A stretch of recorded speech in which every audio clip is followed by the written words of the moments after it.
All right, over here in the bottom left of Whirlwind, he won that first game, looking poised to make his top 8 appearance. It is... Starting.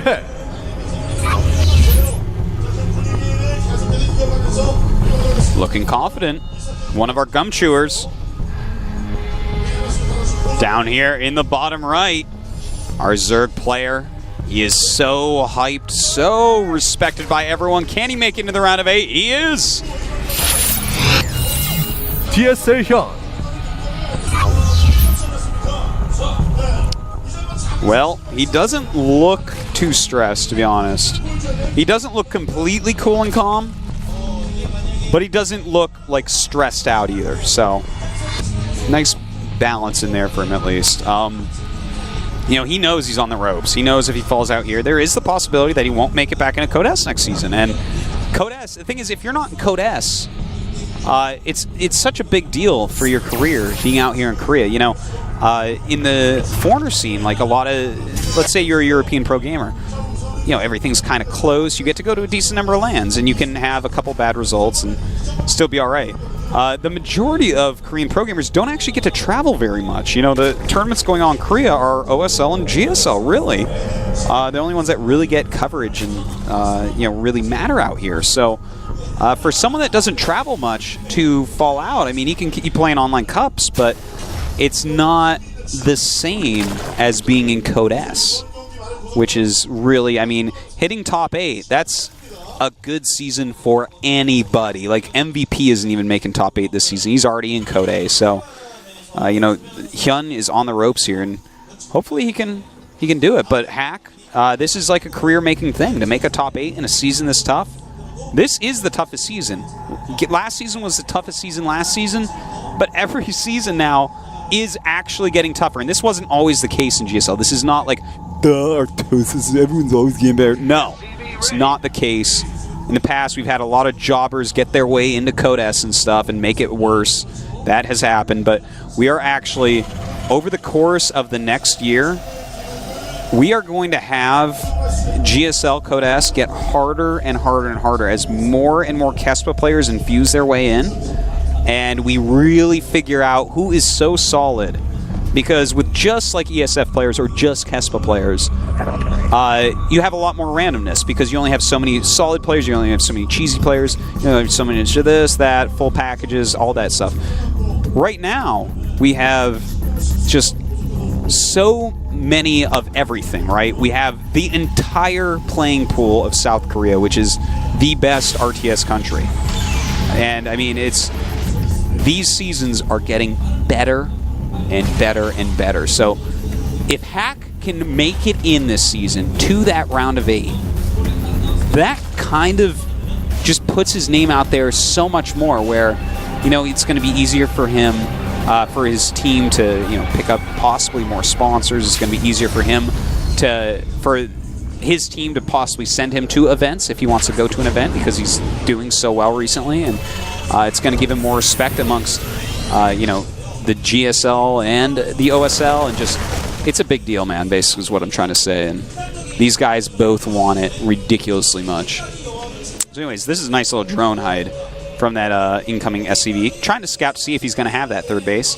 Has no idea that, ooh, that was a nice little juke and jive by that drone. Now taking a look at what these guys are doing, because I've kind of just been on my little tear. It looks like it is going to be again for Hack. Very similar build to last game. In fact, I bet you it'll be the same or mech, but I think it'll be Command Center right away. And he'll get Cloak if an Overlord doesn't come in. In fact, he already has a Marine patrolling on the side of his base to try to stop that. And, you know, this is the way that someone like him is going to want to play this. Whereas, you know, you get like maybe,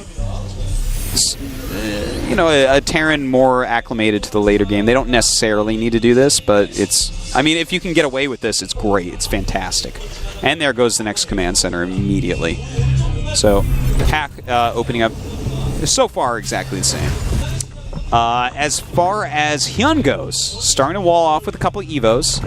That's good that his Evos are being really quick. Hopefully he doesn't mess up those upgrades again, because that, I mean, that didn't change the game, but it could have. It could have. Banshee is started. I think we will be seeing Cloak from him.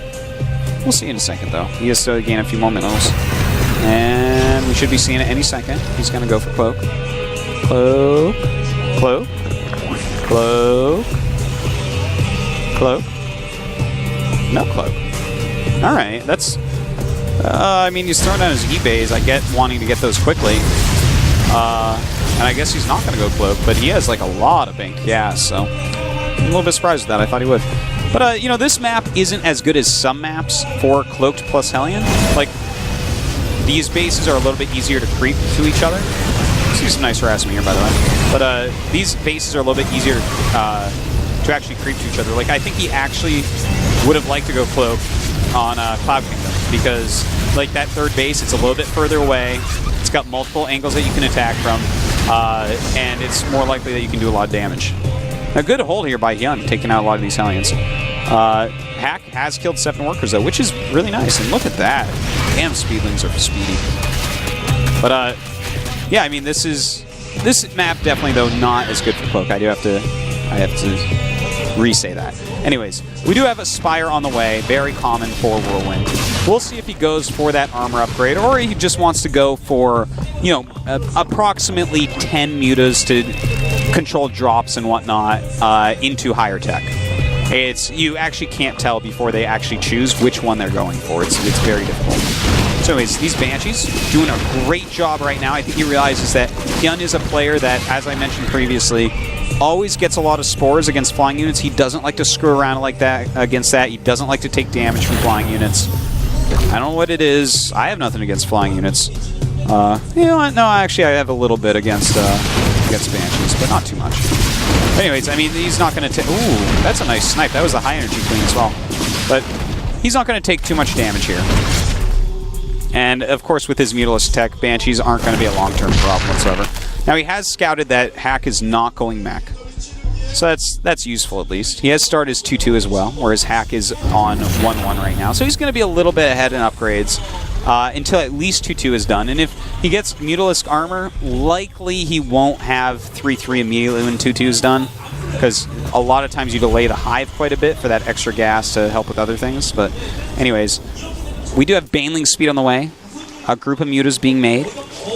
We'll see the Mutalisk upgrade pretty soon. He just wants to get a good amount of mutas before he starts that upgrade, because he is so heavily upgrading everything else.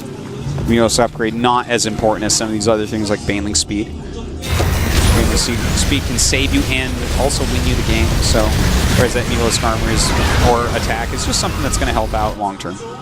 So Hack has landed this extra command center. It's far away from his opponent, which obviously is very smart. You don't want the super mobiles to be able to hit it too easily, but at the same time, while he's attacking, that's going to be very open. So he's going to have to decide how he wants to deal with that, whether it's a bunker behind the minerals and a supply depot wall. That's probably what it's going to be, but we'll see on that. Now, the mutas are out, and you know what? He might be going for this really old-style strategy. Yeah, it looks like HyuN is. A lot of people that have been watching GSL for a long time may remember that against Hellion Banshee builds on Antigua Shipyard, a lot of people were going Mass Ling, Baneling, Mutalisk 2-2 timings a long time ago. And it's pretty powerful because they lack siege tanks, and he has no siege tanks right now. So he has 5 Marauders and 3 Banshees, really, to fight off the Speed Banes with. And when they have 2-2, I mean, this is a good choice right now because he hasn't gone siege tanks. If he had like 4 or 5 siege tanks, I'd say, oh, this is going to be rough. I mean, maybe he can do some damage, but it looks like he's going to be able to roll through a lot of this. In fact, the fact that Hack is coming out in the map gives HyuN the opportunity to surround these units, kill them, and then go kill Hack. So that may be what we're about to see. We may, if Hack overextends at all, he may just lose the game in the next 2 minutes. Now here we go. HyuN is getting ready. His Banelings are patching right now. He's on the creep, and uh-oh, here we go. A huge army coming forward, and he's going to surround absolutely everything. And those mutas will be able to clean up Banshees as well, most likely. And there you go. Everything does die.